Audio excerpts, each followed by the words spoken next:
बहुत सावधानी से कथा सुनिएगा और अपने चित्त में उतारिए। एक कौवा भी बोलता है और एक कोयल भी बोलती है। हापुड़ नगर की इस पवित्र भूमि पर आप और हम शिव महापुराण की कथा नवरात्रि में 5 दिवसीय श्रवण कर। एक कौवा भी बोलता है, एक कोयल भी बोलती है, दोनों बोल। कौवा भी बोल रहा है, कोयल भी बोल। कौवे ने किसी का बुरा किया क्या? जम के बोलो जरा।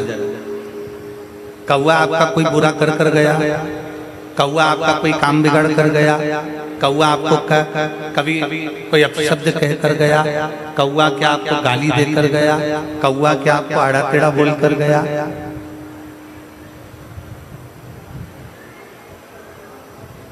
कौवा और कोयल दोनों बोल। शांति रखो। कौवा और कोयल दोनों बोल। कौवा तुमसे कुछ बोला क्या? नहीं। कौवा तुमसे अपशब्द बोला, कौवा आपको ताने दिया, कौवा आपको गाली दिया, कौवा आपको आड़ा टेढ़ा बोला। कौवा यदि आपको अपशब्द बोला हो तो बताओ। कौवा किसी का बुरा नहीं करा तो भी कौवा बुरा की बुराई है। कितने लोग हैं जो कौवे को पालते हैं? बोलो रे हापुड़ वाले, कौवा पालते हो क्या? नहीं। कोई हमसे पूछे तो हम भी कह देंगे कौवा क्या पालना। कौवा किसी का बुरा नहीं करा तो भी कौवा बुरा की बुराई है। और कोयल किसी का भला नहीं करी है। कोयल ने किसी को 2 रोटी लाकर नहीं दी। कोयल ने कभी किसी के लिए अच्छा नहीं करा। कोयल कभी तुम्हारे दरवाजे पर आकर अच्छा नहीं करी। कोयल ने तुम्हारे घर में झाड़ू पोछा नहीं लगाया। कोयल ने तुम्हारे लिए पानी नहीं भरा। कोयल ने तुम्हारे लिए कोई अच्छा काम नहीं करा तो भी कोयल लोगों को अच्छी लगती है। कौवा बुरा लग रहा है, कोयल अच्छी लग रही है। कारण क्या? कौवे ने तुम्हारा बुरा नहीं करा तो भी वो बुरा है। कोयल ने तुम्हारा अच्छा नहीं करा तो भी वो अच्छी है। उसका केवल एक कारण है, केवल एक कारण। वो है कौवे की वाणी और वो है कोयल की वाणी। कौवा जो बोलता है वो लोगों को अच्छा नहीं लगता और कोयल जो बोलती है वो लोगों को अच्छी लगती है। कोयल जो बोलती है वो दुनिया के लोगों को श्रेष्ठ लगता है। कोयल जो बोलती है वो दुनिया के लोगों को अच्छा लगता है। शिव महापुराण की कथा कहती है, भगवान शंकर का चरित्र कहता है कि जिंदगी में, जीवन में बहुत सारे मोड़ आएंगे, बहुत तकलीफें भी आएंगी, बहुत दुख भी आएगा, बहुत परेशानियां भी आएंगी, सुख का दिन भी आएगा, दुख का दिन भी आएगा। संपूर्ण जीवन में कहीं ना कहीं कष्ट, कहीं ना कहीं परेशानियां, कहीं ना कहीं तकलीफें, कहीं ना कहीं दुख, ये चलता रहेगा। पर शिव महापुराण की कथा कहती है जीवन में कितना भी कष्ट हो, दुनिया में कितना भी दुख तुम्हारे जीवन में आए, पर एक बात याद रखना कि कौवे जैसी वाणी मत बोलना, कोयल जैसी वाणी बोलते रहना तो तुम्हारी जिंदगी सफल हो। अपनी वाणी कोयल जैसी,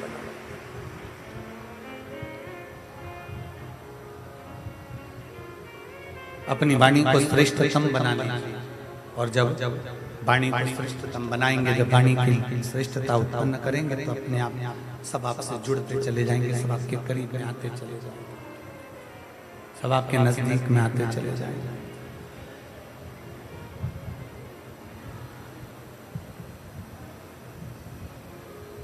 और कहा वाणी ऐसी बोलिए, जम के बोलो जरा, वाणी ऐसी बोलिए मन का आपा खोए। पर आज के जमाने में वाणी ऐसी बोलिए जो जम के झगड़ा होए,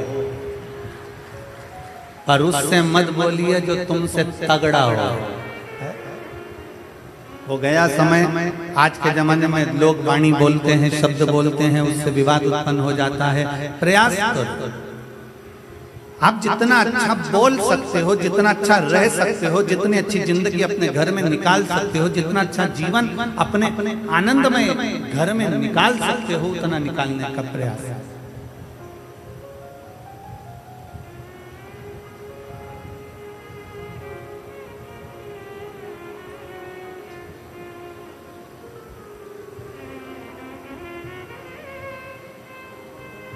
आप कहोगे गुरुजी अभी आप नाराज हो रहे थे, चिल्ला रहे थे, क्या कारण है? इसमें सुबह 8 बजे से आप लोग पंडालों में जगह घेर घेर कर बैठे हो। सुबह 8 बजे से धूप चला रही है, पानी की बोतल भरने के लिए भी आप बाहर नहीं निकलते हो, अपने साथ बच्चों के लिए पानी बिस्कुट लेकर चलते हो। और उस बीच में भी अगर आप दोपहर में 2 बजे तक इंतजार करते हो कथा का और 5 बजे तक एक जैसे बैठे रहते हो और इतनी दूर दूर से 200-500 रुपए खर्च कर ऑटो का, गाड़ी का किराया लगाकर यहाँ तक पहुँचते हो, और अगर माइक के द्वारा अगर आपको कथा नहीं मिले तो उसमें दिल हमारा दुखता है। आपको श्रेष्ठ ना मिले तो हमारा मन,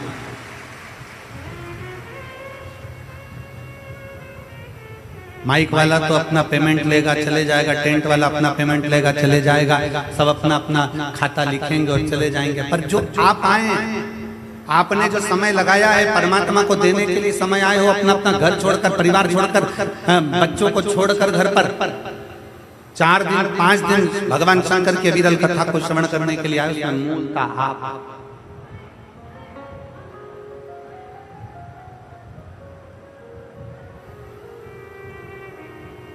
वो तो ये हापुड़ नगर के सभी श्रोता भाई बहन, हापुड़ नगर का एक एक बच्चा और हापुड़ नगर का एक एक बच्चे से लेकर बूढ़ा से बूढ़ा व्यक्ति, चाहे वो मीडिया हो, सोशल मीडिया हो, पत्रकार बंधु हो, प्रशासन हो, अगर ये खड़ी नहीं होती तो हमको लगता है ये 5 दिन की कथा भी पूरी नहीं होती।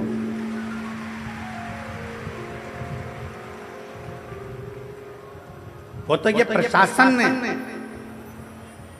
चाहे वो पुलिस प्रशासन हो, चिकित्सा विभाग हो, पीडब्ल्यूडी विभाग हो, कलेक्टर महोदय, एसपी महोदय, एसएसपी महोदय, डीएम महोदय, जो भी कमिश्नर आदि टीआई आदि जो भी लगे हुए हैं, वो अपने इस पूरी कथा को झेले हुए। और मैं आज शर्मा परिवार को, शिवा टूरिस्ट ढाबे को, उसके ओनर को धन्यवाद देना चाहूंगा कि आप इस कथा के बीच में आकर आपने इस कथा को झेलने का प्रयास किया, उसके लिए साधुता है, साधुता है। इस हापुड़ नगर का एक एक बच्चा पानी पिलाने के लिए आतुर खड़ा है। इस हापुड़ नगर का एक एक बहने, एक एक भाई इस कथा को संजोने में लगी है कि ये कथा में इतना लाखों की संख्या में जो भक्त पहुंचे हैं, तो वो प्रेम से कथा का रसतत्व ग्रहण करें। शिव तत्व आपके भीतर विराजमान हो, भगवान शंकर की विरल भक्ति आपके भीतर विराजमान, शिव तत्व बैठे। कौआ कभी किसी का बुरा नहीं करता तो भी कौआ बुरा है, और कोयल किसी का भला नहीं करती तो भी कोयल अच्छी है। कारण है उसकी वाणी।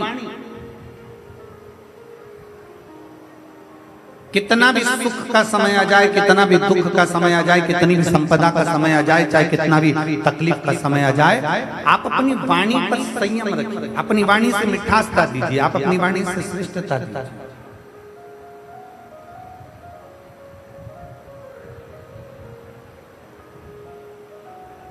एक बड़ी सुंदर कथा शिव महापुराण के अंदर आती है।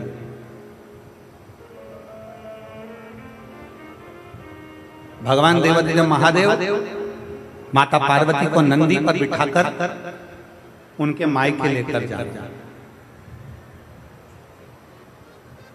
हिमालय राज के घर लेकर जा रहे।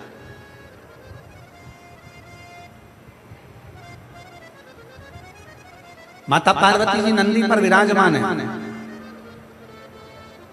भगवान शंकर माता पार्वती को लेकर जा रहे हैं।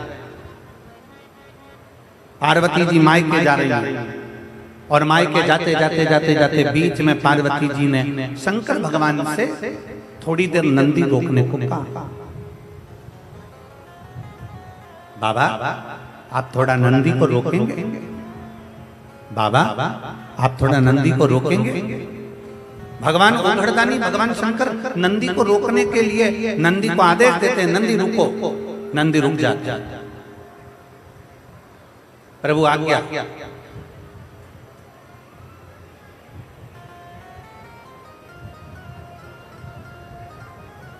आप हमें आज्ञा दीजिए। क्या आज्ञा है हमारे? भगवान नंदी से कहते हैं मुझे तो नहीं मालूम कि क्या आज्ञा है, परंतु माता पार्वती जी कुछ कहना चाहती है। पार्वती मैया नंदी से नीचे उतरी। भगवान ओघड़दानी भगवान शंकर भी नंदी से नीचे उतर गए। पार्वती जी भगवान देवादिदेव महादेव का हाथ पकड़कर एक वट वृक्ष की छांव में लेकर चले। एक वट वृक्ष की छांव।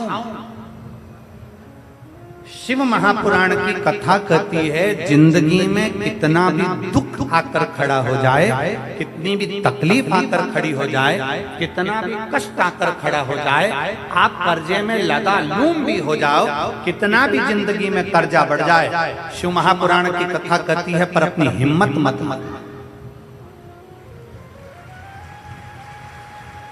अपनी हिम्मत मत हारना। कर्जा बढ़ गया ना कोई बात नहीं, तकलीफ बढ़ गई ना कोई बात नहीं, दुख बढ़ गया ना कोई बात नहीं, कष्ट बढ़ गया ना कोई बात नहीं। इससे पहले वाली कथा में नांदगांव महाराष्ट्र में हमने कहा था समुद्र की लहर आती है। लहर मतलब होता है कि जो आई है वो जाए। समुद्र की लहर आती है चली जाती है, नदी की लहर आती है चली जाती है। उसी तरह शिव महापुराण की कथा कहती है दुख तकलीफ कष्ट की भी लहर आती है और एक ना एक दिन वो दुख और तकलीफ की लहर भी चली जाती है। बस आपका जो भीतर का विश्वास है वो दृढ़ होना चाहिए, आपके भीतर का जो बल है वो दृढ़ होना चाहिए, आपके भीतर का जो भरोसा है वो दृढ़ होना चाहिए, आपके भीतर का जो विश्वास है वो दृढ़ होना चाहिए। जब हमारे भीतर का विश्वास दृढ़ होता है तब हम बड़ी से बड़ी तकलीफों को हरा सकते हैं।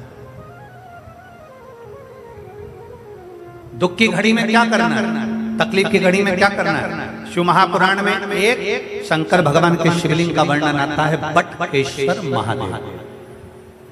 कौन से महादेव हैं?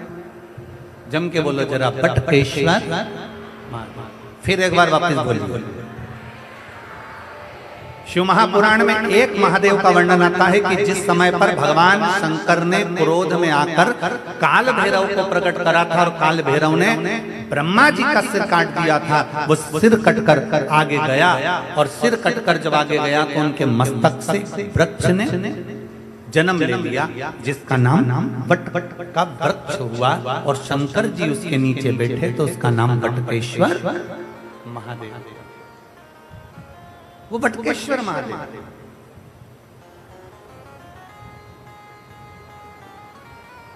कभी अगर मौका लग जाए और कोई आपसे कह दे कि बहुत कर्जे में लगा लूम हो गए, बहुत तकलीफ में पड़ गए, बहुत कष्ट में पड़ गए, प्रयास करना।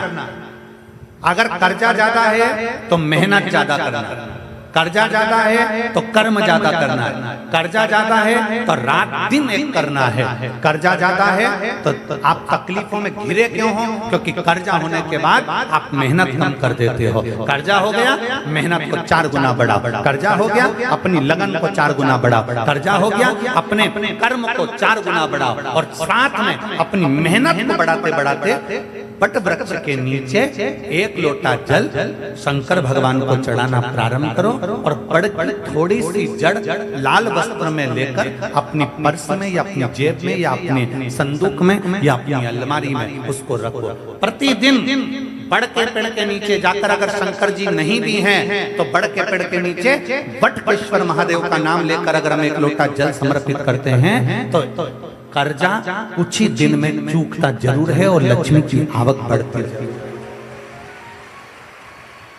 बटकेश्वर महादेव। इसमें केवल बड़ के पेड़ के नीचे जल चढ़ाना नहीं, अपनी मेहनत को 4 गुना करना। अपने परिश्रम को 4 गुना करना, अपनी लगन को 4 गुना बढ़ाना, अपने कर्म को 4 गुना करना। जितनी मेहनत आज तक करते थे उस मेहनत को दुगना बढ़ा लीजिए, 4 गुना बढ़ा लीजिए और फिर आगे बढ़ जाओ। फिर कहीं ना कहीं परमात्मा तुम्हें संभाल लेगा। शंकर को चढ़ाया गया जल तुम्हें संभाल लेगा। शंकर को चढ़ाया गया एक जरा सा जल भी तुम्हें संभाल लेगा।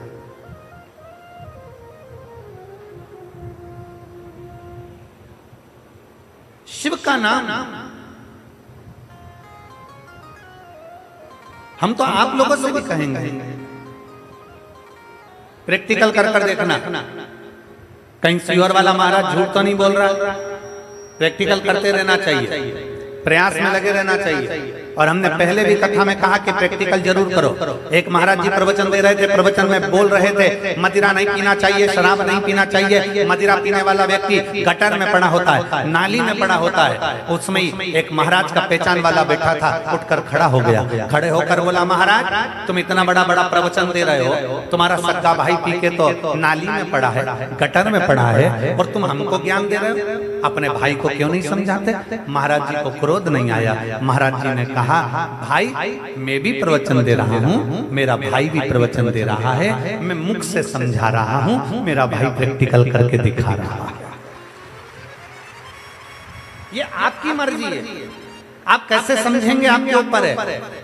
प्रैक्टिकल जरूर करना चाहिए। सीहोर वाले महाराज ने कहा हम प्रैक्टिकल कर देखते हैं। सीहोर वाले महाराज ने बोला हम जरा कर देखते हैं। और प्रयास करो, एक बार प्रैक्टिकल जरूर करो। जिस दिन बहुत बड़ी समस्या में घिरे हुए हो, बहुत बड़ी तकलीफ में घिरे हुए हो, घर में से 1 लोटा जल भरो, बड़का पेड़, बटका वृक्ष जहां हो वहां पहुंच जाओ, 2-3 मिनट हाथ में जल लेकर बैठो और बैठने के बाद अपने मन की कामना कर बटकेश्वर महादेव के नाम से बड़ वृक्ष की जड़ में जल डाल दीजिए। 2 दिन 3 दिन अगर तुमने जल चढ़ाया, कितनी बड़ी भी समस्या होगी उसकी राह मिलेगी जरूर, और भोलेनाथ हाथ पकड़ेंगे। बटकेश्वर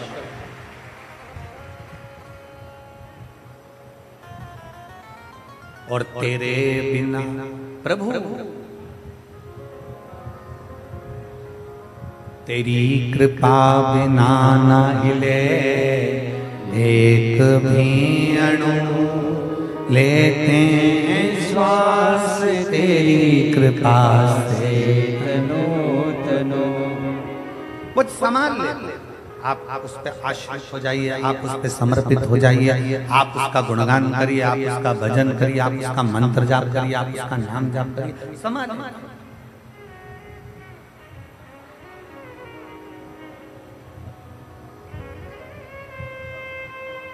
बीमार होते हो, डॉक्टर के पास जाते हो,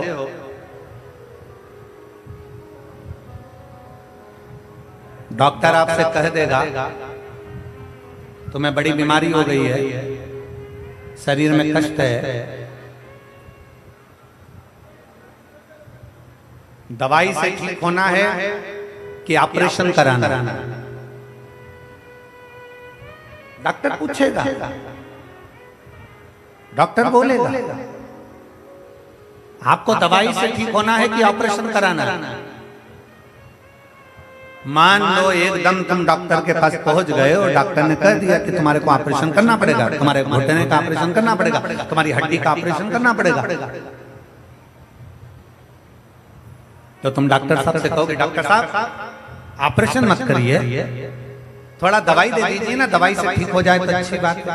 बोलो सही है कि गलत है? एकदम तो ऑपरेशन नहीं करा लो। डॉक्टर साहब हमारा ऑपरेशन मत करिए, थोड़ी दवाई दे दीजिए। डॉक्टर बोलेगा क्यों? अच्छी दवाई दे दो जिससे मेरा रोग ठीक हो जाए, अच्छी दवाई दे दो जिससे मेरी बीमारी ठीक हो जाए। डॉक्टर पूछेगा तुम ऑपरेशन कराओगी या दवाई खाओगी, तो उसमें से 2 ऑप्शंस में से एक ऑप्शन आपको चुनना है। डॉक्टर से कहना डॉक्टर साहब मुझे दवाई दे दो, ऑपरेशन मत करिए, क्योंकि ऑपरेशन करोगे तो शरीर बेकार होता चले जाता है। ऑपरेशन से शरीर बेकार हो जाता है।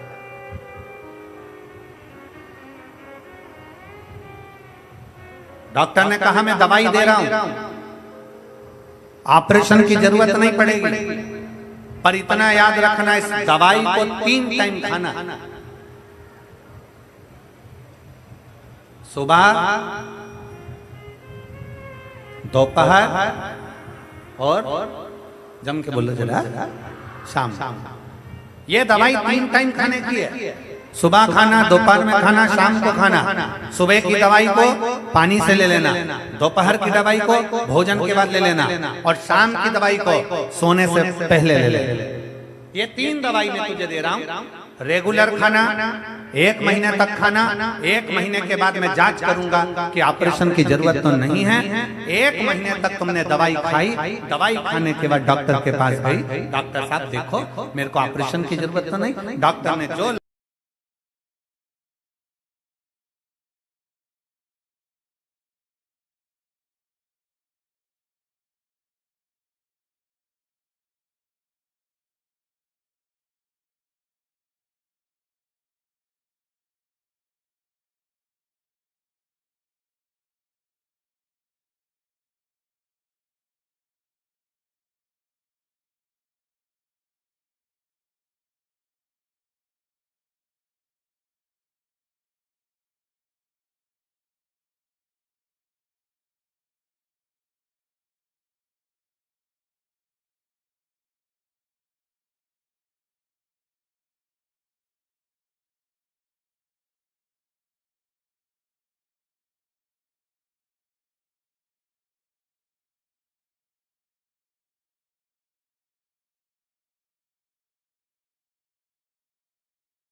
सुविचार, क्षमा गलतियों की होती है, धोखे की नहीं।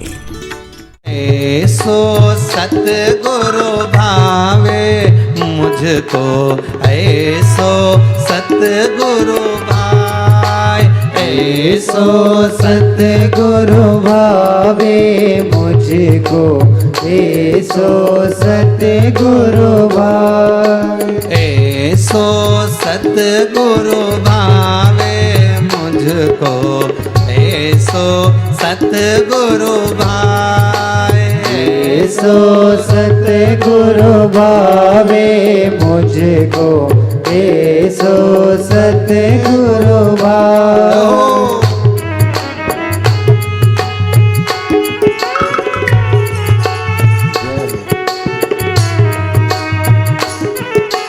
हरि बोल।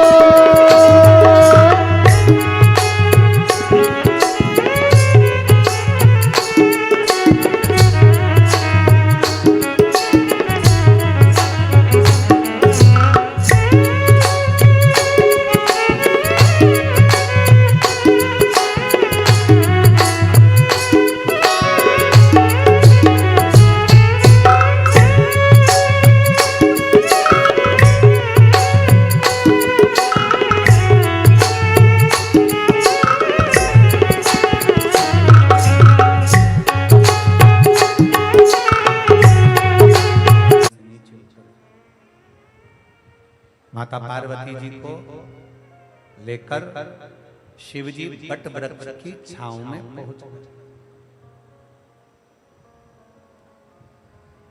भगवान उगड़दानी बट वृक्ष की छांव में पहुंचे। शंकर भगवान ने माता पार्वती जी का हाथ पकड़ा और बट वृक्ष की छांव में भगवान शंकर पहुंच गए। बोल पार्वती, क्या कहना चाहती? बोलो माता पार्वती, क्या बोलना चाहती हो? क्या कहना चाहती हो?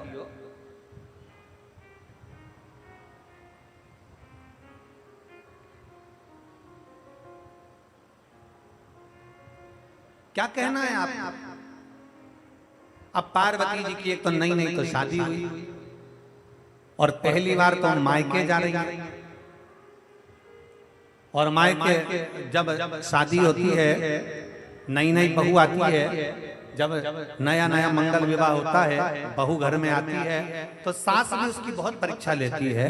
मायके जाती है तो परिवार वाले भी उससे पूछ ही लेते हैं घर में सुख है कि नहीं, सास क्या बोली, ननद कुछ बोली तो नहीं, देवर देवरानी से कोई विवाद तो नहीं हुआ, घर में सब ठीक तो है, सब ठीक तो चल रहा है। नहीं, बेटी जब पहली बार घर आती है तो मायके वाले भी पूछते हैं, और लड़की शादी होकर जब ससुराल जाती है तो सास भी पूछती है। ऐसा नहीं कि सास नहीं पूछती, पूछती है। एक नई नवेली बहू आई, एक नई नवेली बहू आई और सास ने उससे पूछ लिया। सास को मालूम था ये अंग्रेजी से खूब पढ़ी लिखी है और बहुत अच्छी शिक्षा अध्ययन करा इसने, खूब उच्च शिक्षा अध्ययन करी है। तो सास ने अपनी बहू से काम करते करते पूछा, बेटा मैं इतनी पढ़ी लिखी नहीं हूं, तू पढ़ी लिखी है, तूने अंग्रेजी से पढ़ा है, तेरी शिक्षण योग्यता कितनी है, हिंदी में बता।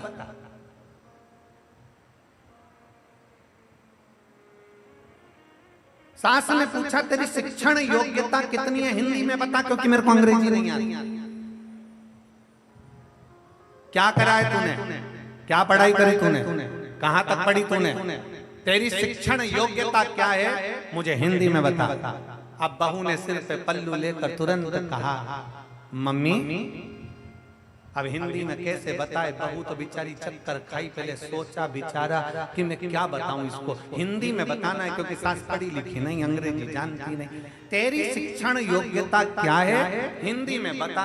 बहू ने बताया, नेत्र नेत्र चाय। बहू ने क्या बताया, जम के बोलिए, जम के बोलो जरा, नेत्र नेत्र चाय। सास ने पूछा ये कौन सी शिक्षण योग्यता है। बहू बोली, मम्मी IIT। ये कौन सी शिक्षण योग्यता है, तो कहा IIT। सास ने माथा ठोका, हाथ जोड़े, तू जितनी पढ़ी लिखी वैसे बोल, तू हिंदी रहने, तेरी हिंदी मेरे को समझ में आने, क्योंकि उसने बोल दिया नेत्र नेत्र चाय, आई। सास समझ में, तू रहने, तेरे बस का। कई बार घर में बड़ी विचित्र विचित्र घटनाएं हो जाती हैं, बहुत विचित्र विचित्र। एक छोटा सा बच्चा खेलते खेलते दादी के पास आ गया, ओ दादी, ओ दादी। दादी बोली, क्या है, आज पड़ोस में है ना वो कालू, हाँ उसके घर में नुक्ती का रायता बना है, बूंदी बनी है, सेव बना है, पूड़ी बनी है, छोला की सब्जी बनी है। इतने में दादी बोली, बेटा उसकी जो दादी थी ना वो मर गई, तो उसका 13वां, उसका 12वां है, इसीलिए सब बना। इतने में बच्चे ने दादी की गोद में उनके गाल हिलाते हुए बोला, दादी अपने घर कब बनेगा।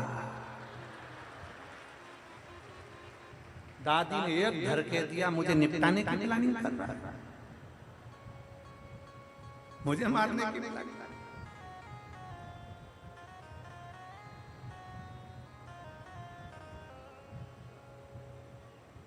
घर का भाव दूसरा रहता है। पार्वती जी हाथ पकड़कर शिव जी बटकेश्वर बड़ के पेड़ के नीचे बैठ गए, और बड़ के पेड़ के नीचे बैठकर भगवान शंकर ने पूछा पार्वती जी से, बताओ पार्वती जी क्या बात है, क्यों नंदी को रोका गया, मायके जाना क्यों नहीं चाहती, मायके क्यों नहीं जा रही है, रुको जरा बताओ।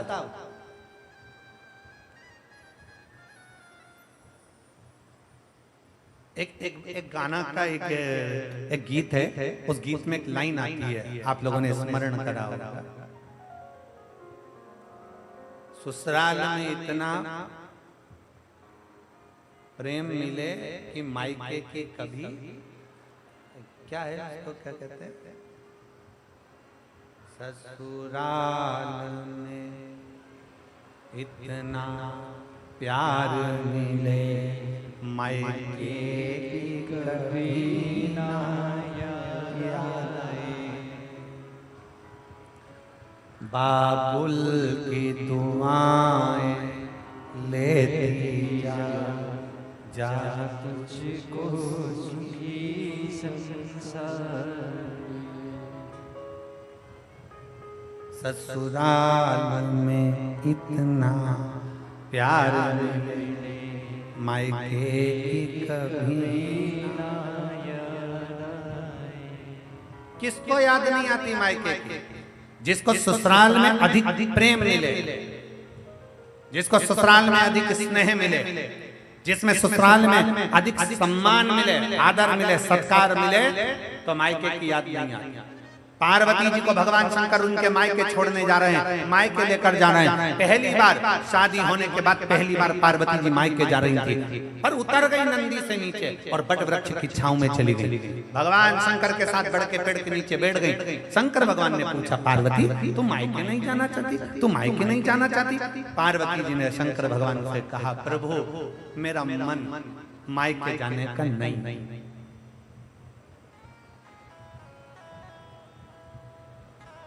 अब कई बहुएं ऐसी होती हैं कि पति उनसे पूछता है कि तुम मायके नहीं जा रही है? पत्नी कह देती है, मेरा मन अब की बार मायके जाने का नहीं। फिर पति थोड़ा डिप्रेशन में आ जाता है, क्यों नहीं जा रही? क्या कारण हो गया? उसके सुध में नहीं आया। उसने एक दिन अपनी पत्नी से पूछ लिया कि तुम मायके क्यों नहीं जाना चाहती? क्या हो गया? मायके क्यों नहीं जा रही है? इतने में पत्नी ने कह दिया, अब की बार मैं मायके नहीं जाऊंगी, मैं आपके साथ नैनीताल जाऊंगी।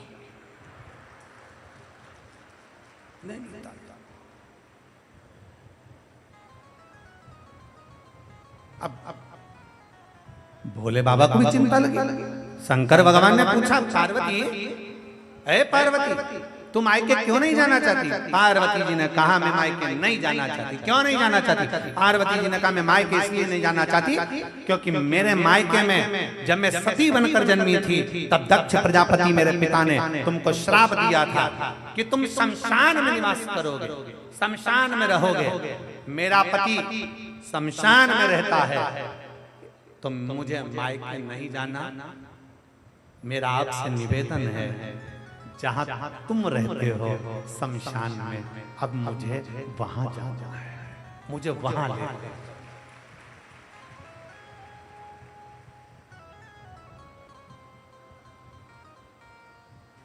बहुत बहुत ध्यान देने वाली कथा है।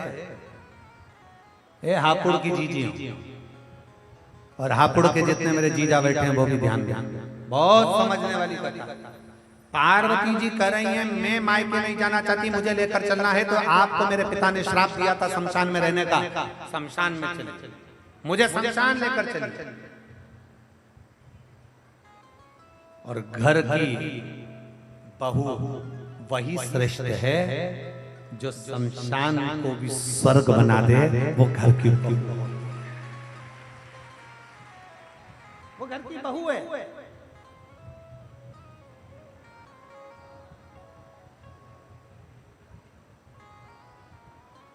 पहले के जमाने में लड़कियां डरती थी शादी करने में, सास कैसी मिलेगी, ससुराल कैसा मिलेगा। आज के जमाने में सास ससुराल पूरा डरता है, जगदम्बा कैसी आएगी, पूरा।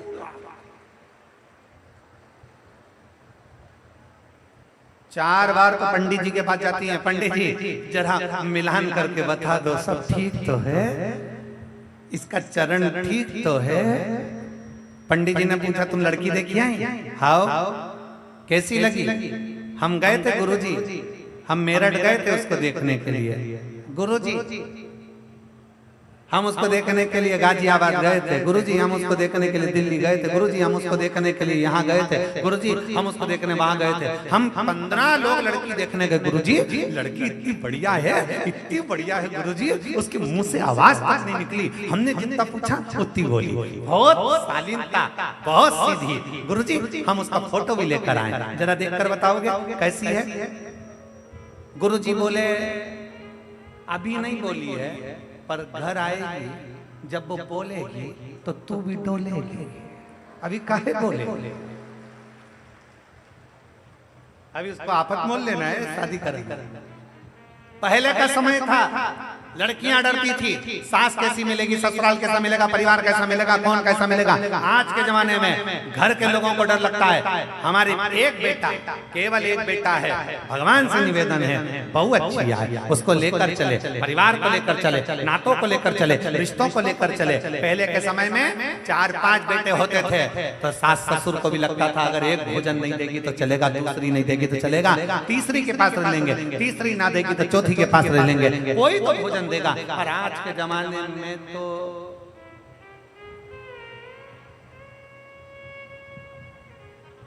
हम 2,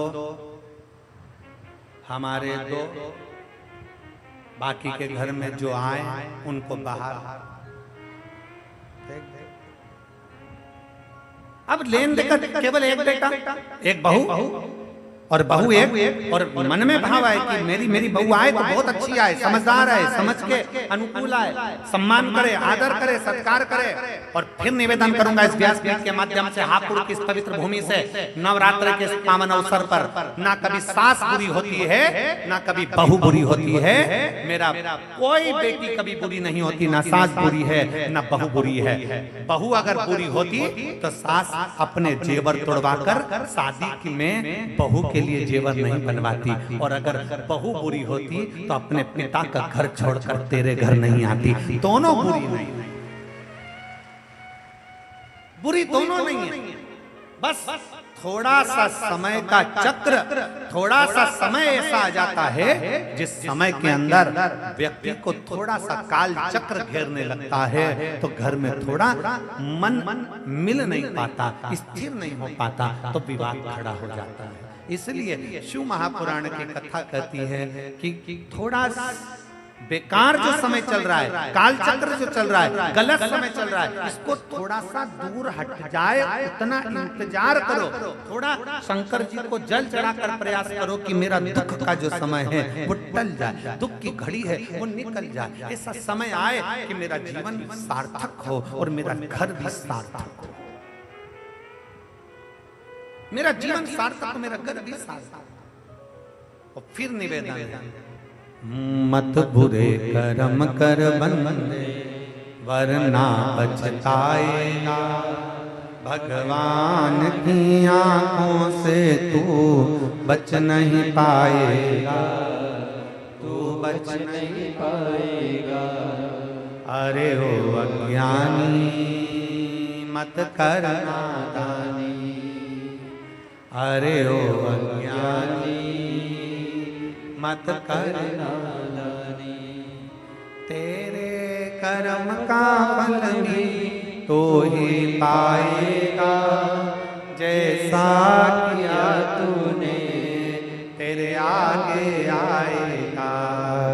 मत बुरे कर्म कर वरना पछताएगा, भगवान की आंखों से तू बच नहीं पाएगा, तू बच नहीं पाएगा। कुछ श्रेष्ठ करने का प्रयास कर, कुछ अच्छा करने का प्रयास कर, कुछ श्रेष्ठता देने का प्रयास कर। बोलो पार्वती क्या कहना चाहती है? मायके क्यों नहीं जाना चाहती? बोल बोल, मायके क्यों नहीं जाना चाहता? किस लिए? क्या चाहती? पार्वती जी ने कहा मुझे मायके नहीं देंगे, मुझे मायके नहीं, आप कृपा कर दीजिए। मुझे शमशान लेकर चलिए। शिव प्रसन्न।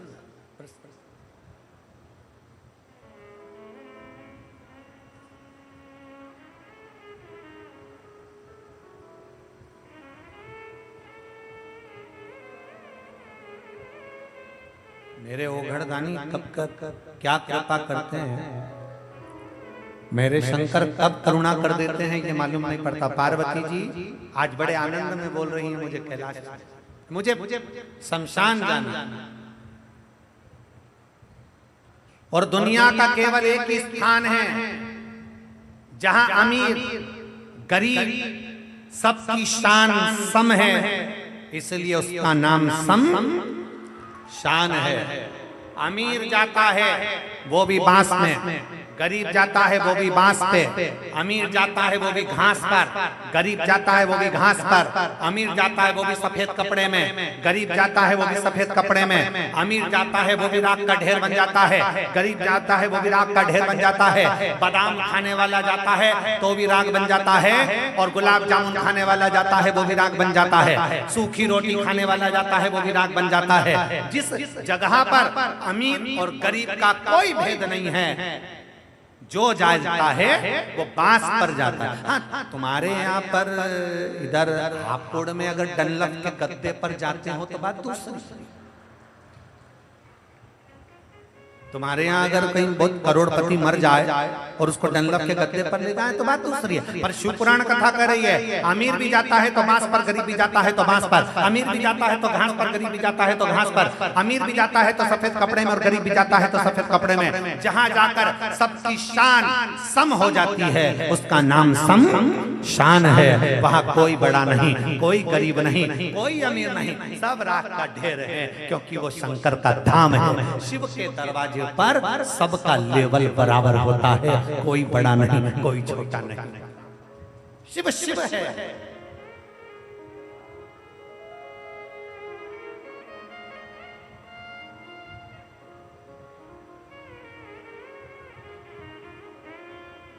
आप लोग तो गंगा जी के पास में रहते हो, गंगा पैसे वाले को ज्यादा पार लगाती है कि गरीब वाले को ज्यादा पार लगाती है? बोलो जरा जल्दी से बोलो, बोलो जम के रहा पुरवाली जी। गंगा पैसे वाले को पार लगाती है कि गरीब को पार लगाती है? शिव महापुराण की कथा कहती है गंगा ना पैसे वाले को पार लगाती है ना गरीब को पार लगाती है, गंगा तो भगवान की भक्ति करने वाले को पार लगा देती है। गंगा ये नहीं देखती कि पैसे वाला है कि गरीब है। इसीलिए शिव महापुराण की कथा कहती है शंकर की कथा में जाना तो अपने तन पर कोई सोना चांदी, कोई हीरा पन्ना, सोने की चैन ब्रेसलेट, कोई सोने का सामान, कोई आभूषण लेकर कथा में नहीं जाना, कीमती मोबाइल लेकर कथा में नहीं जाना, कीमती सामान लेकर कथा में मत जाना, 2-5 हजार रुपए की चप्पल पहनकर कथा में मत जाना। शिव महापुराण की कथा कहती है गंगा नहाने जाओ तो कोई कीमती सामान लेकर मत जाओ, शिव पुराण में जाओ तो कोई कीमती सामान लेकर मत जाओ, शंकर के दरवाजे पर जाओ तो कोई कीमती सामान लेकर मत जाओ। कितने लोग हैं, कितने लोग हापुड़ के जिनके बुजुर्ग मरे होंगे तो सोने का सामान पहनकर शमशान में गए होंगे। कोई गया? बोलो तो जरा। कोई नहीं। रात को मरे तो आधी रात कोई सब नोच लेंगे चोटे। सबसे बड़े चोटे तो घर में ही हैं। रात को मरते से ही इतने में बहू चिल्ला चिल्ला के कहेगी अम्मा मर गई, अम्मा मर गई। सब निकाल लिया। कान में सोने की मुर्गी डली थी और बहू को बेचैनी पड़ रही थी। अम्मा के कान में सोने की मुर्गी, पति को 3 बार इशारा करा। पति रोते रोते बोला कैसे निकालूं? पत्नी बोली तुमसे कोई काम नहीं होगा, जिंदगी भर तुमने कुछ नहीं करा, मैं निकालूंगी देखो। और पत्नी ने लिया पल्लू और अम्मा सोई थी अर्थी पे, वहीं चिल्ला के रोई अरे अम्मा, और जो रोई और अम्मा के कान को दांत से दबोच लिया और मुर्गी को काट के मुंह में भर लिया और भर के धीरे से बोली मुझे चक्कर आ रहा है, मैं पानी पी के आई। अंदर गई और अलमारी में धरी आई।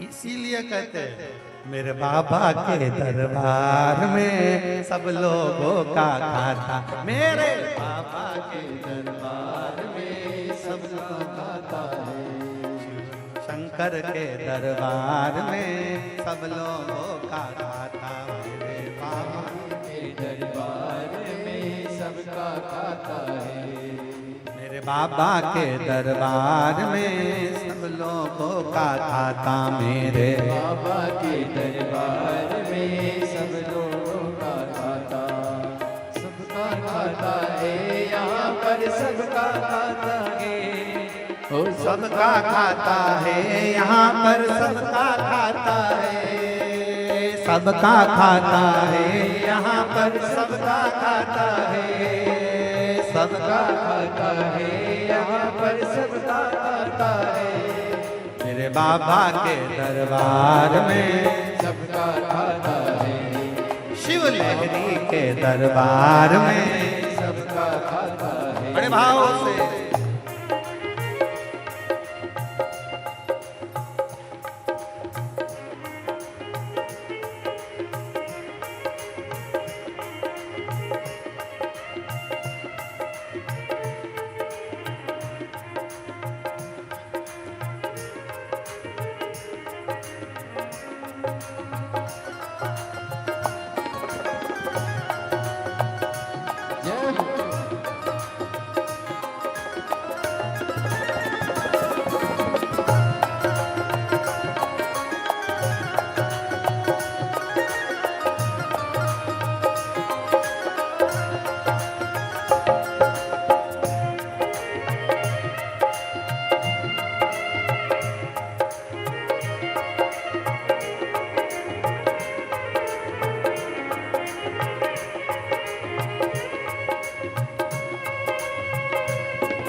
चाहे गरीब हो उनको एक समान, उनको एक समान, उनको एक समान।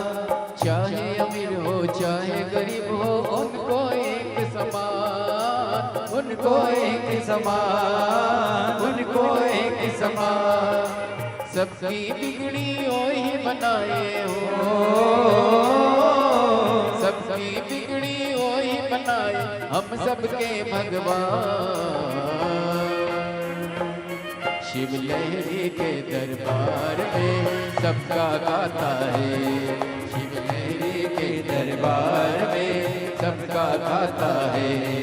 मेरे बाबा के दरबार में सबका गाता है। वो सबका खाता है यहाँ पर सबका खाता है, वो सबका खाता है यहाँ पर सबका खाता है।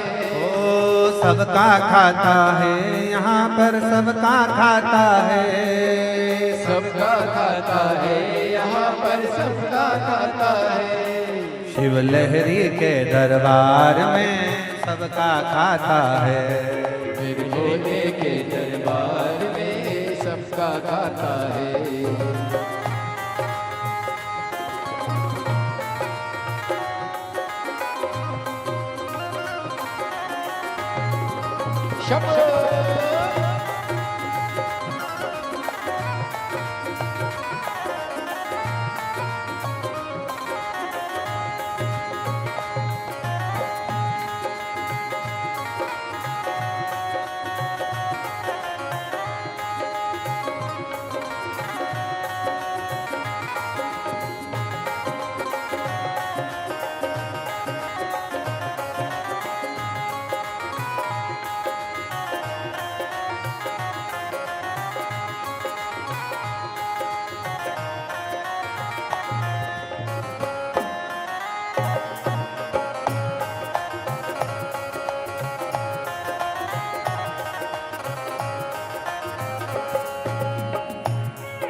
धर्म किए जा धन की इच्छा मत कर तू इंसान, मत कर तू इंसान, मत कर तू इंसान। बस धर्म किए जा धन की इच्छा मत कर तू इंसान, मत कर तू इंसान, मत कर तू इंसान। जैसा तेरा कर्म है वैसा हो, जैसा तेरा कर्म है वैसा फल देता भगवान। मेरे भोले के दरबार में सबका खाता है, शिव लहरी के दरबार में सबका खाता है। वो सबका खाता है यहाँ पर सबका खाता है, सबका खाता है यहाँ पर सबका खाता है। ओ सबका खाता है यहाँ पर सबका खाता है, सबका खाता है यहाँ पर सबका खाता है। मेरे बाबा के दरबार में सबका खाता है, मेरे बाबा के दरबार में सबका खाता है। भोले बाबा के दरबार में सबका खाता है। भोले बाबा के दरबार में सबका खाता है। शिव लहरी के दरबार में सबका खाता है। शिव लहरी के दरबार में सबका खाता है। हार देव हर अपने स्थान पर बैठकर नवरात्र की पवित्र अवसर पर पावन बेला भगवान देवदेव महादेव से अपने मन की बात बड़े भाव के साथ प्रार्थना करेंगे। सब बाबा से विनय करेंगे, विनती करेंगे, निवेदन करेंगे। जहाँ जगह मिले वहाँ बैठ कर भगवान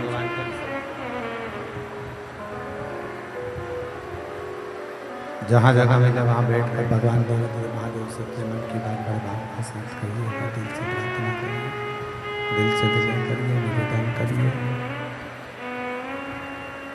भगवान देवदेव महादेव से कहिए, बाबा जहाँ जगह मिले वहाँ बैठकर बेस कम करो अंदर का और क्लियरनेस लाइए साउंड में। बाबा से विनय करिए, निवेदन करिए, प्रेशर बढ़ाओ। भगवान देवदेव महादेव से विनय करिए, विनती करिए।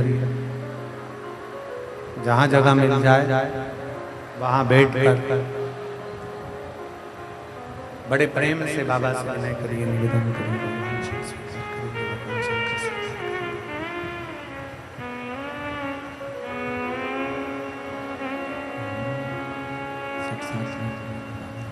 साथ में चले।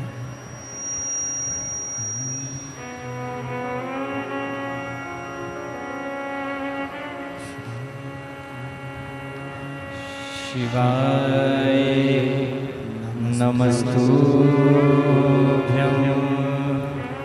श्री शिवाय नमस्तुभ्यं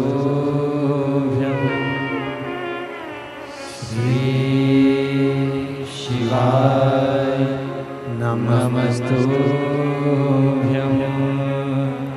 श्री शिवाय नमस्तुभ्यं श्री शिवाय नमस्तुभ्यं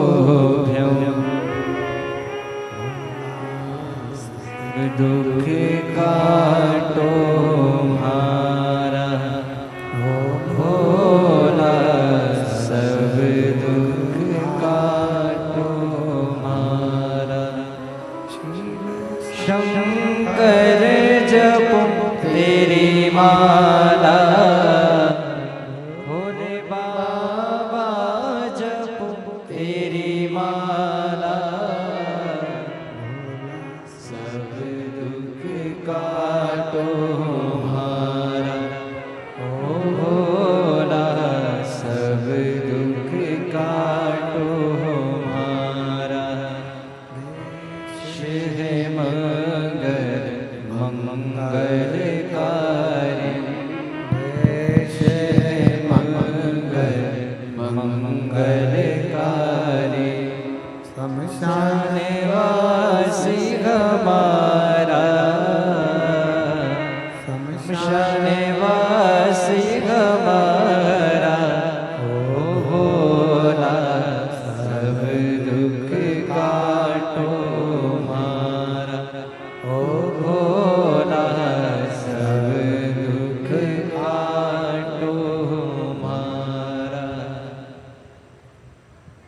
भगवान देवदेव महादेव भगवान शिव जिनकी पवित्र कथा कर रही है, आप चाहे कथा के अंदर, आप चाहे गंगा नहाने के लिए जाएं, चाहे कथा श्रवण करने के लिए जाएं, आप चाहे शिवालय जाएं, देवालय जाएं,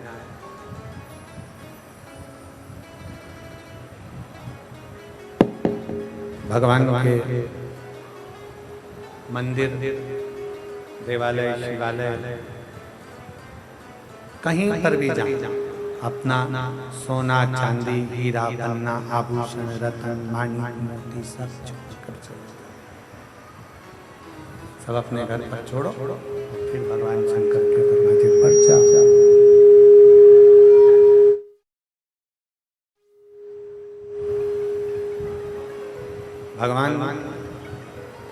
शिव तुम्हारे आभूषणों से या तुम्हारे रतन से या तुम्हारी माणिक मोती सोना चांदी से शंकर नहीं रीझते। शिव रीझते हैं तुम्हारे विश्वास और तुम्हारी श्रद्धा से।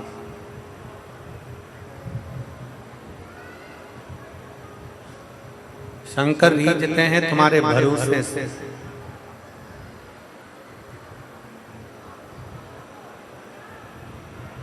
बिना विश्वास के शिव रीझता भी नहीं। पार्वती जी ने कहा कि मेरे को शमशान जाना। क्यों?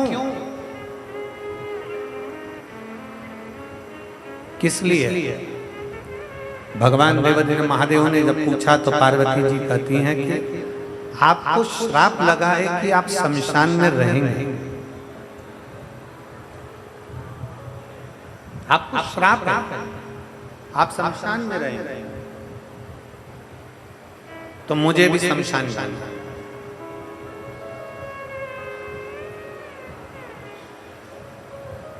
सतयुग, त्रेता, द्वापर, इन सारे युगों में सर्वश्रेष्ठ, सबसे प्रबल, सबसे प्रथम महाशमशान अगर किसी को कहा जाता है तो वो काशी को कहा जाता है। किसको कहते हैं? जम के बोलो जरा। काशी। महाशमशान की गणना अगर करी जाती है, महाशमशान अगर कहा जाता है, महाशमशान अगर बोला जाता है, सतयुग में भी महाशमशान काशी को कहा गया, त्रेता में महाशमशान काशी को कहा गया, द्वापर में महाशमशान काशी को कहा गया। काशी महाशमशान। शिवजी को जो श्राप लगा था दक्ष प्रजापति का कि तुम्हें शमशान में रहना पड़ेगा, तो शंकर भगवान कौन से शमशान में रहते? मां काशी में मेरे ओघड़दानी रहते। शिवजी कहते हैं चल पार्वती, मैं तुझे लेकर चलता हूं शमशान।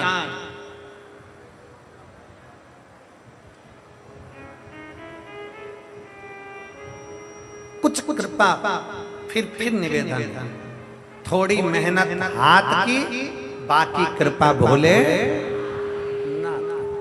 थोड़ी मेहनत आपको करना, थोड़ा परिश्रम आपको करना, थोड़ा प्रयास आपको करना, फिर बाबा पर छोड़ दो। एक पत्र,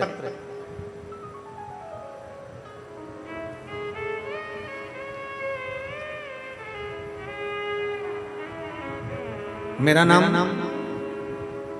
पूजा शर्मा है। मेरे पति का नाम सुशील शर्मा है। हमारा गांव धतूरी है, जो जिला बुलंदशहर में आता है। कहीं बैठे हो तो हाथ हिला सकते हैं। अगर कहीं बैठे हैं, बच्चे आए साथ में, लिया आ जाओ, लिया दोनों बच्चों को लिया।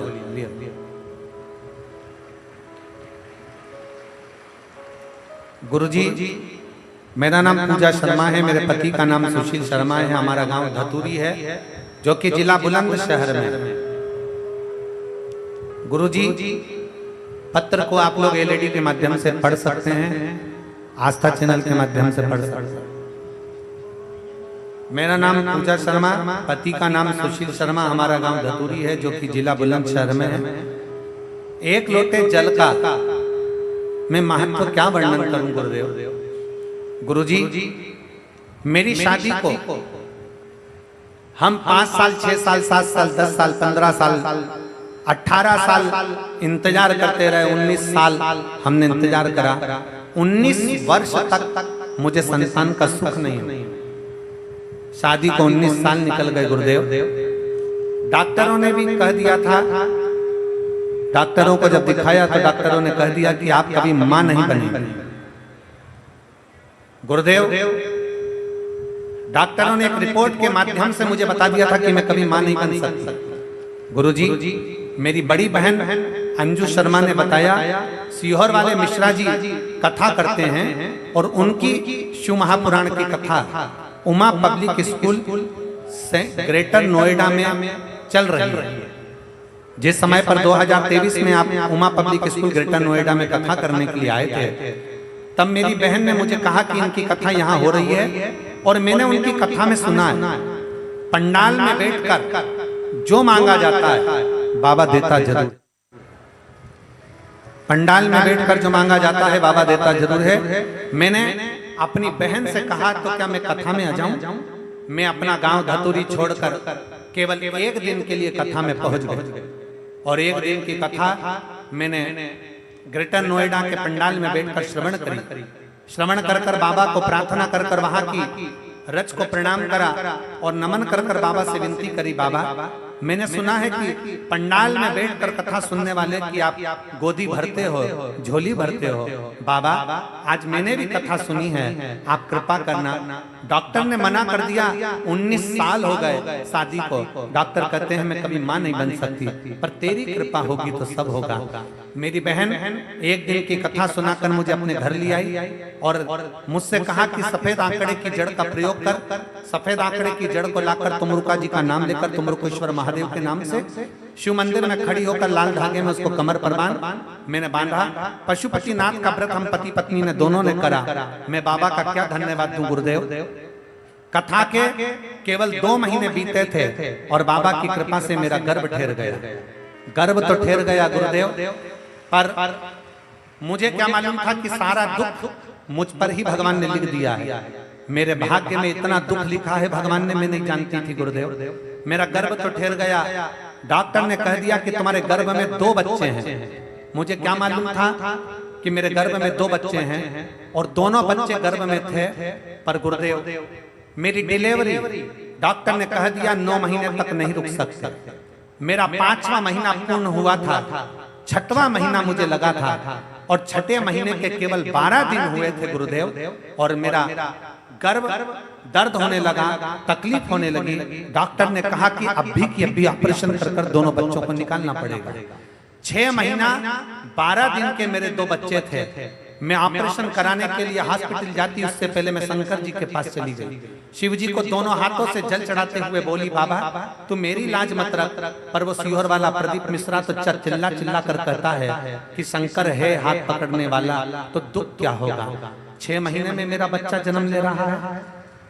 6 महीने में मेरे बच्चे जन्म ले रहे हैं। 6 महीने के बच्चे तो जीवित भी नहीं रहते। बाबा तू बचा ले मेरे बच्चों को। 19 साल के बाद मुझे औलाद हुई है। मैं बाबा को आज धन्यवाद देने के लिए आई हूँ। 6 महीना 12 दिन के मेरे दोनों बच्चों को ऑपरेशन कर निकाला गया, और बाबा की कृपा से डॉक्टर भी आश्चर्य में हैं कि ये 6 महीने के दोनों बच्चे जीवित कैसे हैं। मैं बाबा को धन्यवाद देने के लिए आई हूँ, और मेरे दोनों बच्चे बाबा की कृपा से पूर्ण स्वस्थ हैं, और बाबा की कृपा से मेरे दोनों बेटे अच्छे हैं। मैं बाबा को धन्यवाद देने के लिए आई हूँ। उनका फोटो भी लगा रही हूँ और कथा में लेकर भी आई हूँ। मैं दोनों बच्चों को प्रणाम करने के लिए लाई। शिव तत्व शंभु, एक लाइन उन्होंने लिखी है,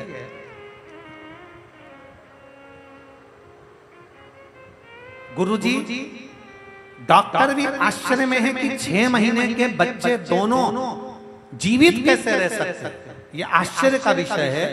तब डॉक्टर से हमने कहा हम शंकर पर भरोसा करते हैं और एक लोटे जल के बल पर ही चलते हैं। मैं बाबा को प्रणाम करता हूँ। एक लाइन अच्छी लिखी है, आप और हम गुनगुनाते हैं कि तेरी लीला का न पाया कोई पार, के लीला तेरी तू ही जाने। तू ही जाने रे बाबा, तू ही जाने। मैं पूजा शर्मा, पति सुशील शर्मा, धतूरी तहसील शिकारपुर, जिला बुलंदशहर। मेरा मोबाइल नंबर ये है। मैं बाबा को प्रणाम करने के एक विश्वास, एक भरोसा, एक दृढ़ता, शंकर के प्रति तुम्हारा भरोसा, शिव के प्रति तुम्हारा विश्वास, शंकर के प्रति तुम्हारी दृढ़ता, ये मूल है। आप शिव को क्या दे रहे हैं? आप शंकर को क्या प्रदान कर रहे हैं? फिर निवेदन है, हापुड़ की इस पवित्र भूमि से, हापुड़ नगर की इस पवित्र धरा से क्यों मुझे आप सबसे विनती है, मेरा उघड़दानी, मेरा शंकर, मेरा त्रिकालदर्शी, मेरा कैलाश, मेरा अविनाशी, मेरा शिव, मेरा उघड़दानी, मेरा शंभु, धन से कभी नहीं नीचता। इस पवित्र भूमि से यही विनय है कि मेरा शंकर कभी भी धन से नहीं रिश्ता। शिव महापुराण की कथा कहती है, शंकर को रिझाने के लिए तुम्हारा हृदय, तुम्हारा चित्त, तुम्हारा मन प्रबल चाहिए। शिव तुम्हारे करीब में आ जाएंगे, शंकर तुम्हारे नजदीक में आ जाएंगे। शिव को रिझाने के लिए हृदय, दिल चाहिए, हृदय चाहिए। कोई लेट बनता है, कोई जल्दी बनता है। शंकर को जल चढ़ाने वाला एक दिन सेठ जरूर बनता है, ये निश्चित निश्चित।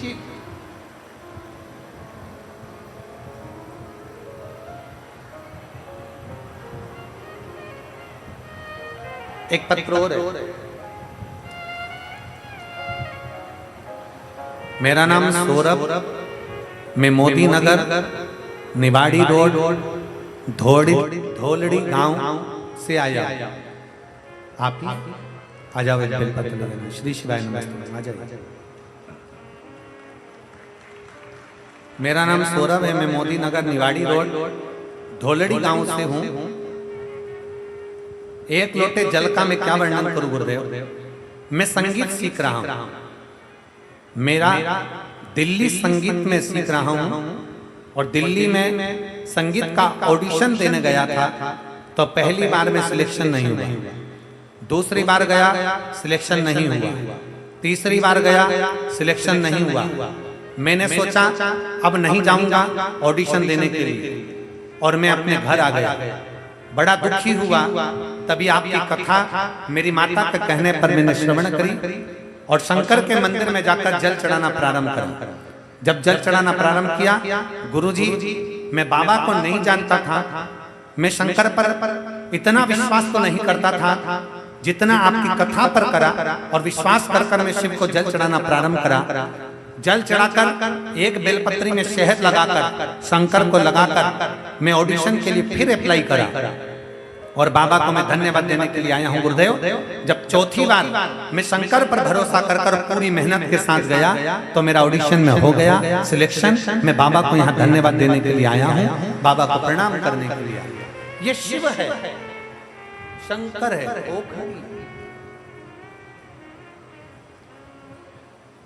शिव जी पार्वती से भगवान देव महादेव, भगवान शंकर माता पार्वती से कह रहे हैं, पार्वती भगवान शंकर पार्वती को अपना उपदेश, सारी समस्या का हल बोल बम का नारा है। शिव से अपनी बात, ओगड़दानी से अपने हृदय की बात। पार्वती जी ने भगवान शंकर से कहा कि मुझे शमशान जाना है। चल पार्वती, मैं तुझे शमशान लेकर चल। अमीर गरीब सबका लेवल जहां पर सम है, उसी का नाम सम। सब बराबर, सबका लेवल। चल चल। भगवान देवादिदेव महादेव पार्वती को नंदी पर बिठा लिया। नंद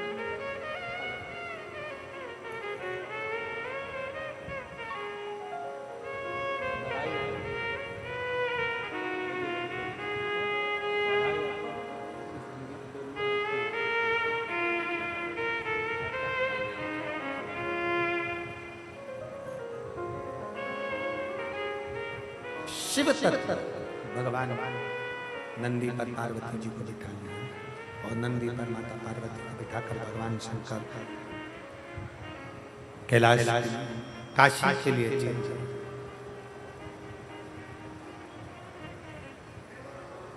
जब काशी में पहुंचे, शंकर भगवान ने माता पार्वती जी से कहा, सुन पार्वती, तू मेरे साथ शमशान में चल तो रही है, महाशमशान में तू मेरे साथ चल तो रही है, पर एक बात सुन ले पार्वती, तुझसे दुख देखा नहीं जाएगा, तुझसे दुख देखा नहीं जाएगा।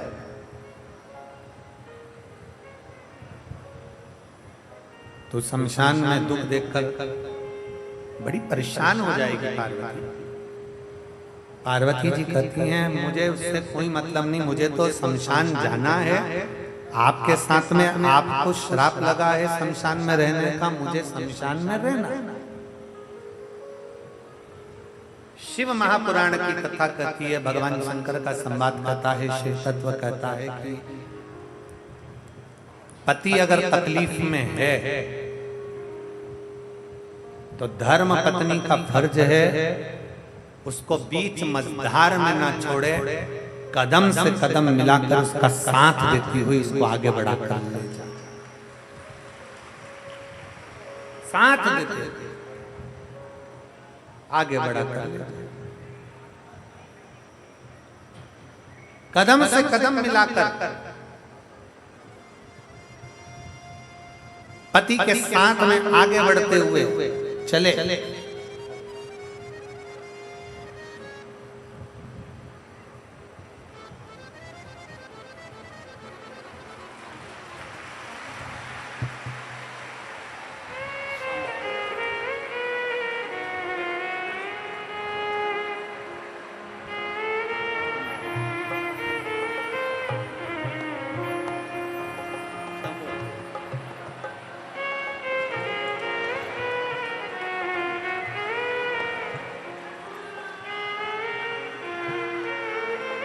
6 महीने के ये बच्चे हुए। डॉक्टर भी आश्चर्य में है कि ये बच्चे जीवित कैसे रहे। बहन ने लिखा, रोइए नहीं, अब तो खुश होइए, बाबा ने दे दिया। दोनों आंसू दोनों आंसू रोना बंद करो और तेज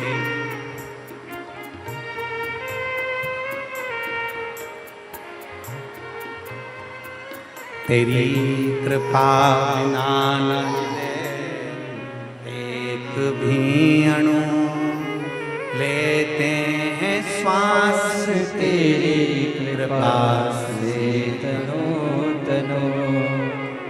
बखान क्या करो मैं राखों के ढेर का, चपटी भभूत में है खजाना कुबेर का। हे गंगाधार मुक्ति द्वार ओमकार तू, भोले ओमकार तू। आयो शरण तिहार शंभु हारकार तू। बखान क्या करूं मैं राखों के ढेर का, चपटी भभूत में है खजाना कुबेर का। इन्होंने पत्र में लिखा, डॉक्टर ने मना कर दिया था कि कभी मां नहीं बन सकती। अभी दोनों रो रहे थे ना, वो रोने का कारण केवल इतना है कि डॉक्टर मना कर दिया था कि मां नहीं बन सकती, पर पंडाल में बैठकर कथा सुनने का क्या इतना नियम है। उन्होंने पत्र में लिखा कि ग्रेटर नोएडा की केवल एक दिन की कथा में अपनी बहन के साथ पंडाल में बैठकर सुनी और बाबा को प्रार्थना करी, तुम मेरी लाज न रखे। पर वो सीहोर वाला प्रदीप मिश्रा भी तो बोलता है कि बाबा झोली भरता है। मैं पंडाल में आई हूँ विनय करने के लिए, तेरी कृपा हो, तेरी करुणा हो, तेरी दया। 6 महीने के बच्चों को जन्म दिया। 6 महीने का बच्चा डॉक्टर कहता है कि कैसे रह गया, आश्चर्य है। और बाबा की कृपा से दोनों बेटे बाबा ने संभाले। बाबा के थे, बाबा ने संभाले।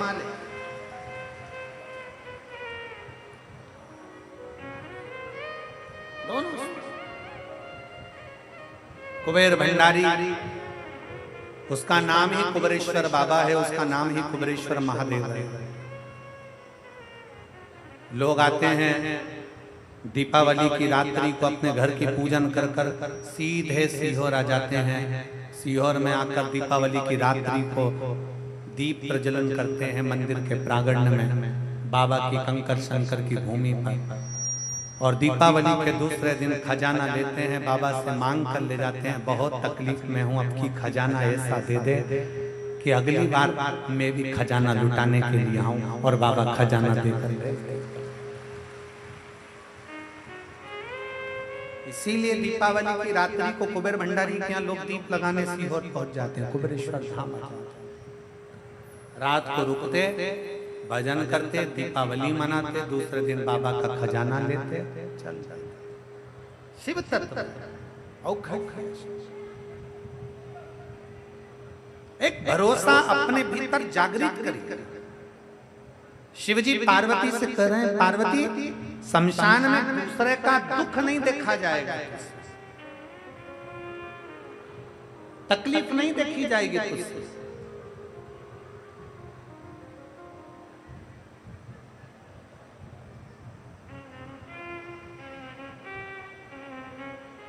कैसे सहे?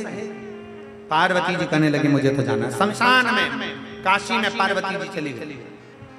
देवादिदेव महादेव माता पार्वती जी के साथ विराजमान थे। तभी माता पार्वती का ध्यान गया एक छोटे से बच्चे पर जिसकी आयु मात्र 5 वर्ष की थी। केवल 5 वर्ष की आयु है उस बालक की। केवल 5 वर्ष की। पार्वती जी ने देखा छोटा सा बच्चा शमशान में अपने माता, उसके प्राण छूट गए हैं माता के, और बच्चा हाथ में अग्नि की हंडी लेकर आगे आगे चल रहा है।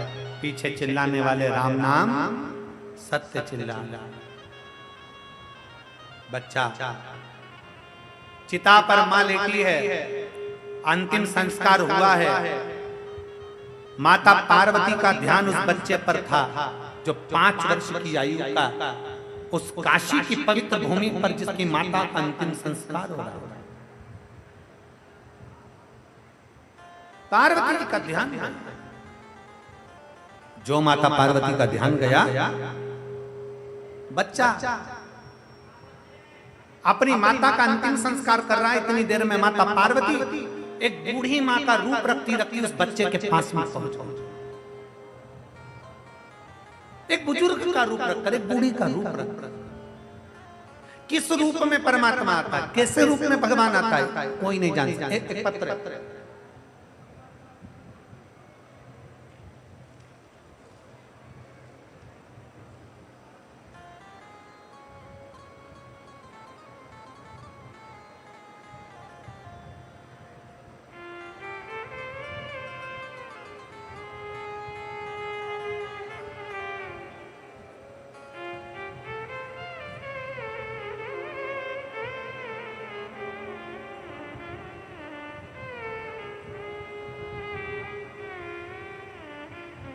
मेरा नाम प्रियंका नामदेव है।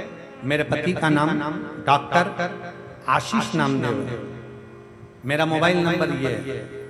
मैं पील कुआं जिला हापुड़ की निवासी हूँ।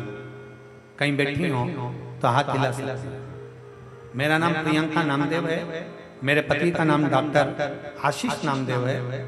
मेरा मोबाइल नंबर ये है। मैं पील कुआं जिला हापुड़ की निवासी हूँ। कहीं बैठी हो तो हाथ हिला सकते। और अगर बैठी हो तो एक बेलपत्र लेने के लिए आ सकते। मेरा नाम प्रियंका नामदेव, पति का नाम डॉक्टर आशीष नामदेव। मेरा मोबाइल नंबर ये है। मैं पील कुआं जिला हापुड़ की निवासी हूँ गुरुदेव। पहले मैं आपको नहीं जानती थी। पत्र को आप लोग एलईडी पर पढ़ सकते हैं, आस्था चैनल पर पढ़ सकते हैं। पहले मैं आपको नहीं जानती थी और ना ही आपकी कथा सुनती थी। मैं काफी समय से परेशान चल रही थी क्योंकि मुझे ओवरी में गठान हो गई थी और गठान का साइज भी बड़ा था। जिसका सभी डॉक्टर ने ऑपरेशन बता दिया था। फिर मुझे मेरी मौसी ने, जिनका नाम उर्मिला है, उन्होंने मुझसे कहा तुम रोज मंदिर जाया करो, शिवलिंग पर जल चढ़ाया करो और घर पर शंकर का चढ़ा हुआ जल लाकर उसको पिया करो। गुरुदेव, मैं मंदिर, मेरा घर मंदिर के पास था शंकर के। मैं जब भी जाती मंदिर के सामने से निकल कर जाती, मंदिर को प्रणाम कर कर जाती, क्योंकि मेरे घर के रास्ते पर वही मेरा आने जाना का मंदिर रास्ता था। लेकिन मैं कभी शंकर के मंदिर नहीं गई, गुरुदेव शिव के मंदिर कभी नहीं गई। पर मेरी मौसी के कहने पर मैंने आस्था चैनल पर कथा सुनना प्रारंभ करा और कथा सुनकर मैंने मंदिर जाना प्रारंभ करा। गुरुदेव, मेरे बाबा की मैं क्या कृपा करूं, क्या वर्णन करूं। मैं रोज जब मंदिर जाती, मेरी मौसी कहती कि तू एक काम कर, तेरी गठान अगर बढ़ रही है, गांठ अगर बढ़ रही है, तो एक काम कर, मंदिर में झाड़ू पोछा लगा। पंडित जी ने मुझे मंदिर की चाबी दे दी। मैं 3 बजे रात को उठती, मंदिर में 4:45 पर पहुंचकर मंदिर की पूरी सफाई करती, झाड़ू लगाती, पोछा लगाती और बाबा की सेवा करती। गुरुदेव, सीहोर गई। 2023 अक्टूबर के महीने में मैं सीहोर जाकर वहां से रुद्राक्ष लेकर आ गई और रुद्राक्ष लेकर आई। मैं अपने ऑफिस जा रही थी। 9 फरवरी का दिन था कि मेरा एक्सीडेंट हो गया। एक्सीडेंट हुआ, पर बाबा की कृपा से मैं बची, मुझे कोई तकलीफ नहीं आई। बाबा ने ऐसी कृपा कर दी। गुरुदेव, मैं शंकर के मंदिर जाती, रुद्राक्ष का जल शंकर जी को समर्पित करती और उस जल को पीना प्रारंभ करा। दूसरी बार मेरी जांच हुई और बाबा की कृपा से जितना साइज मेरे गठान का था, बाबा ने मेरे ऊपर करुणा करना प्रारंभ करी और मेरे गठान का साइज कम हुआ और बाबा की कृपा से मैं ठीक हूँ। बाबा को प्रणाम करने के लिए आई।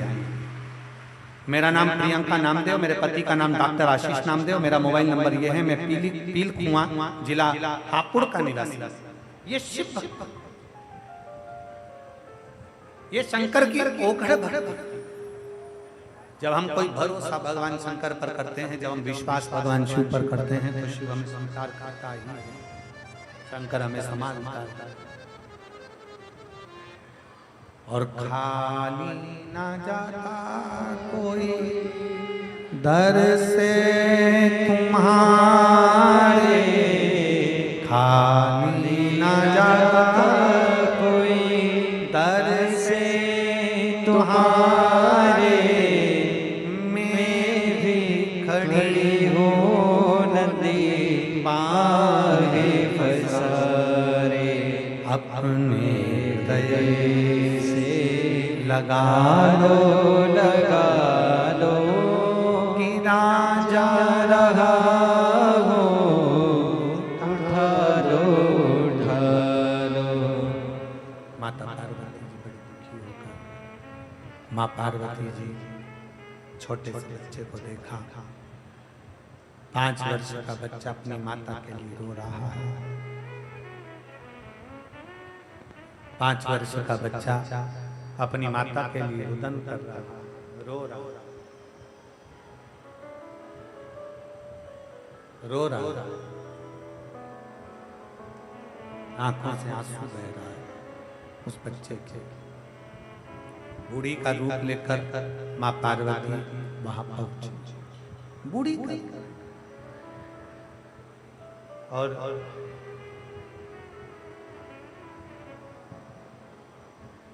देख रही थी माता पार्वती, बच्चा बिलक बिलक कर रो रहा। माता की, उस बालक की माता की चिता में आग लगी और जितने परिवार वाले थे वो आपस में बैठकर बात करने लगे।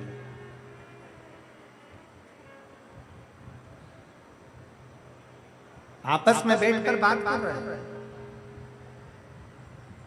एक ने कहा, इस बच्चे का तो अब पिता भी चले गया, माँ भी चली गई, अब अकेला रह गया, इसको कौन रखेगा,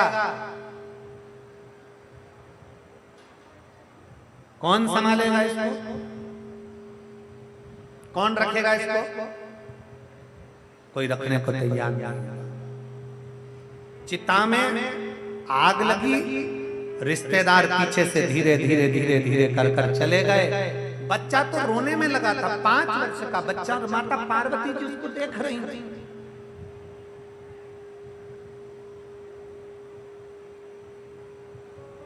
माता पार्वती देख रही, बूढ़ी का रूप रखकर माता पार्वती जी की दृष्टि खड़ी।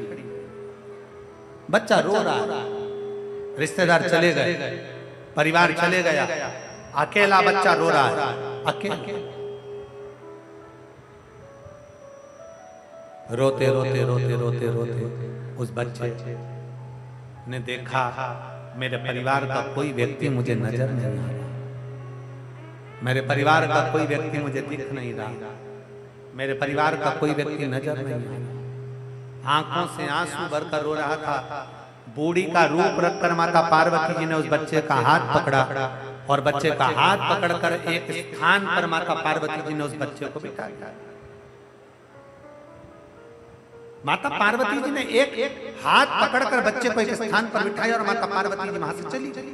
पार्वती जी गई, जो पहुंची काशी के उस पवित्र प्रांगण में जहां पर भगवान देवाधिदेव महादेव बैठे थे, शंकर भगवान के पास में पार्वती जी जाकर जो बैठी, शंकर भगवान ने पूछ लिया, पार्वती क्या हो गया, क्या हुआ क्या? पार्वती जी ये नहीं जानती कि शंकर भगवान ने जो डमरू बजाया है वो डमरू कोई साधारण नहीं है, उसकी नाद साधारण नहीं है, उस डमरू की धुन पर ही ये सारा चक्कर चल रहा है, सब कुछ शिव ही कर रहे हैं।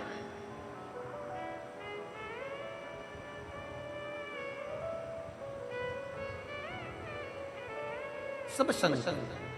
और फिर निवेदन,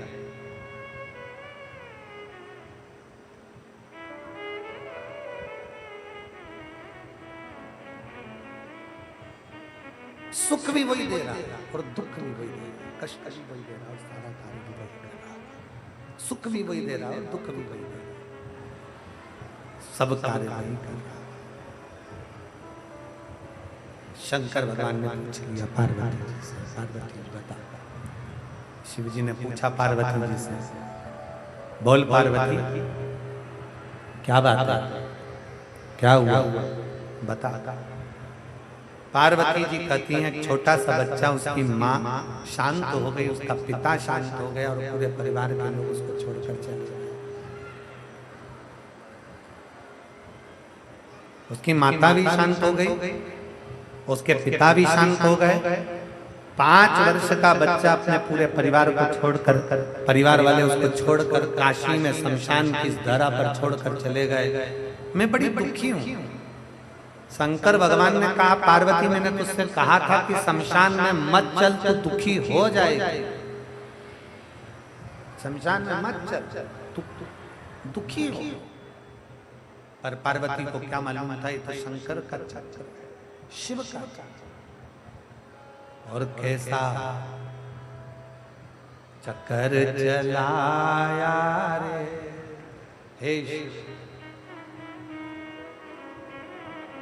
कैसा चक्कर चलाया रे ओ भोले तेरे डमरू ने, कैसा चक्कर चलाया रे ओ भोले तेरे डमरू ने, कैसा चक्कर चलाया रे ओ भोले तेरे डमरू ने, कैसा चक्कर चलाया बोले तेरे डमरू ने।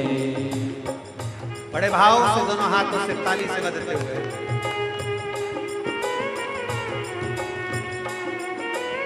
बड़े भाव से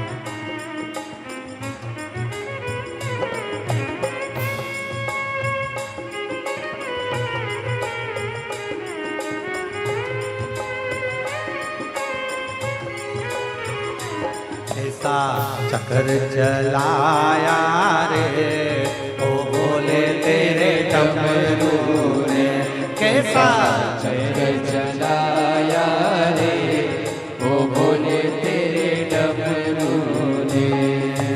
जब रावण के लाश उठाया, जब रावण ने हाथ उठाया, जब रावण के लाश उठाया, जब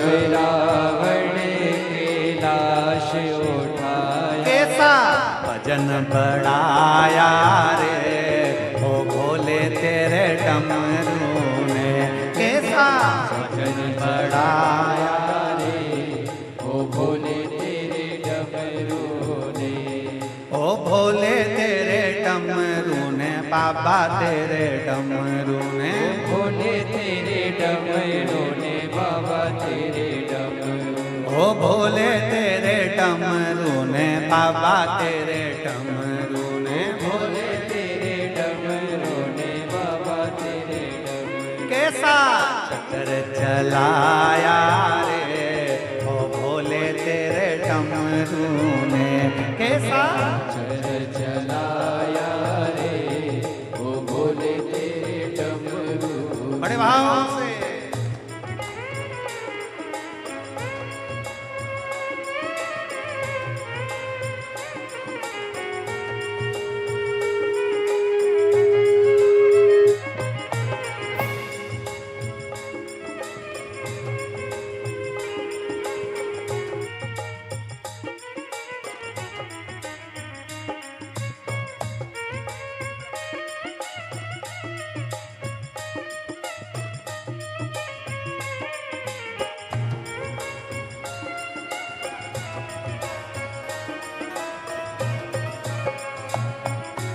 जब जालंधर जल में आया, जब जालंधर जल में आया, जब जालंधर जल में आया, जब जालंधर जल में आया, कैसा मार गिराया रे ओ भोले तेरे